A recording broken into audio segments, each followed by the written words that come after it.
மறுமை நாளில் குற்றவாளிகள் தங்கள் இறைவனின் முன்னிலையில் தலைகுனிந்து நிற்பதை நீர் பார்த்தால் அவர்கள் கூறுவார்கள், எங்கள் இறைவா, நாங்கள் இப்போது பார்த்து விட்டோம், கேட்டும் விட்டோம், எனவே எங்களை உலகுக்கு திருப்பி அனுப்புவாயாக, நாங்கள் நல்லறங்களைச் செய்வோம். நிச்சயமாக நாங்கள் இப்போது உறுதியாக நம்புகிறோம். இவ்வுலகில் மறுமையை நிராகரித்தும் தூதர்களை மறுத்தும் கொண்டிருந்தனர்.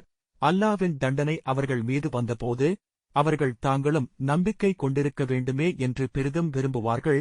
மேலும் நாங்கள் அல்லாஹ் ஒருவனையே நம்புகிறோம், அவனுக்கு இணையாக நாங்கள் இணை கற்பித்துக் கொண்டிருந்தவற்றை நிராகரிக்கிறோம் என்று கூறுவார்கள்.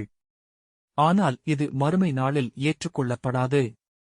சந்தேகம் கொள்வதைப் பற்றி எச்சரிக்கையாக இருங்கள். ஏனெனில் சந்தேகத்துடன் இறப்பவர் சந்தேகத்துடனே எழுப்பப்படுவார், உறுதியான நம்பிக்கையுடன் இறப்பவர் உறுதியான நம்பிக்கையுடனே எழுப்பப்படுவார். அல்லாஹ், அவன் மகிமை மிக்கவன், மிகவும் உயர்வானவன்.